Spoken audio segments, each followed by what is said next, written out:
آج پھر میری الماری کو کسی نے الٹ پلٹ کر کے رکھ دیا ہے۔ صبح اٹھتے ہی ہانیہ کی نظر اپنی الماری میں پڑی تو آنکھیں ملتے ہوئے امی کو پکارنے لگی، امی امی جلدی سے آئیں۔ ہانیہ بیٹی کیا ہوا؟ کیوں چیخ رہی ہو؟ امی جان میری الماری کا حال دیکھیں کیا ہوا ہے، اس میں اتنا چیخنے کی کیا بات ہے، ناشتہ کر کے ٹھیک کر لینا۔ لیکن امی یہ کون کرتا ہے؟ میری چاکلیٹ اور چپس بھی غائب ہے جو میں نے چھپا کر رکھی تھی۔ ہانیہ بیٹی ممکن ہے سونے سے پہلے نیند کی حالت میں تم نے کچھ نکالنے کے لیے ایسا کیا ہو، پھر تمہیں صبح اٹھنے کے بعد کچھ یاد نہ رہا ہو۔ امی مجھے تو لگتا ہے سفیر نے کیا ہے۔ ہانیہ سفیر تمہارا چھوٹا بھائی ہے، اس کے پاس ان فضول شرارتوں کے لیے وقت ہی کہاں ہے؟ اسکول، مدرسہ، ٹیوشن اور کرکٹ اکیڈمی، رات کے 10 بجے تو گھر پہنچتا ہے تو پھر ضرور میرے کمرے میں کوئی بھوت آ گیا ہے۔ ہانیہ کی باتوں پر امی مسکرا کر باورچی خانے میں چلی گئیں۔ ناشتے کے بعد ہانیہ نے الماری کی تمام چیزیں سلیقے سے رکھ دیں۔ اس کے بعد تو اکثر ہانیہ کی الماری کا یہی حال ہونے لگا۔ اب تو امی جان بھی کچھ پریشان سی ہو گئیں۔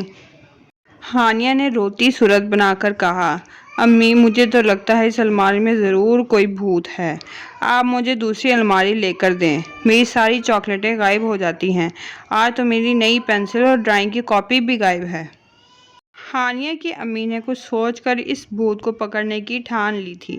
سفیر 10 بجے گھر میں داخل ہوا تو امی نے کہا، سفیر بیٹے کھانا گرم کر رہی ہوں، جلدی سے منہ دھو کر آ جاؤ۔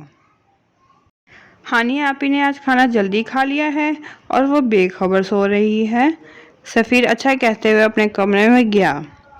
کھانے کے تھوڑی دیر بعد وہ چپکے سے ہانیہ کے کمرے میں داخل ہوا۔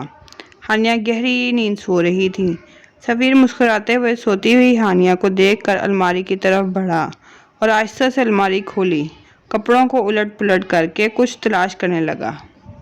ساتھ ہی زیر لب کہتا جا رہا تھا، آپی کی بچی ساری چیزیں کھا لیں، کچھ بھی نہیں رکھا۔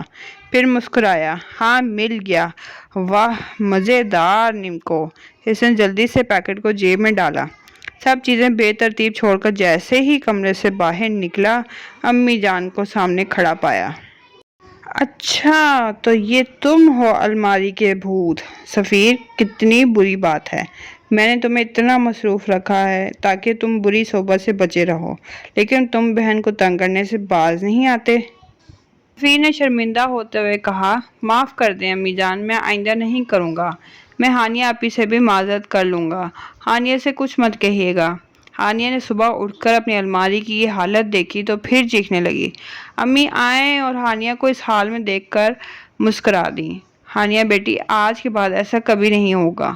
ہانیہ بولی، سچ امی جان، آپ نے بھوت کو پکڑ لیا ہے؟ ہاں کل میں نے اور تمہارے بہادر بھائی نے مل کر بھوت کو پکڑ لیا۔ بھوت بڑا شرمندہ تھا اور اس نے کہا ہے کہ آئندہ ہانیہ کی الماری کی طرف نظر اٹھا کر نہیں دیکھوں گا، اور دونوں کان پکڑ کر توبہ بھی کر لی ہے۔ ہانیہ نے سفیر کو گھورا تو امی نے سفیر سے کہا، سفیر رات کو بھوت نے کیا کہا؟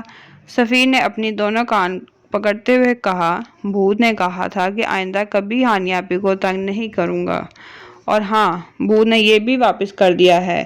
یہ کہتے ہوئے اس نے جیب سے نمکو کا پیکٹ نکال کر ہانیہ کی طرف بڑھا دیا۔ تو پیارے بچوں، کیسی لگی آپ کو یہ کہانی؟ ایسی کہانیاں سننے کے لیے ہمارا یوٹیوب چینل لائک کریں، سبسکرائب کریں، اپنے فرینڈز اینڈ فیملی کے ساتھ شیئر کریں۔ تب تک کے لیے اللہ حافظ۔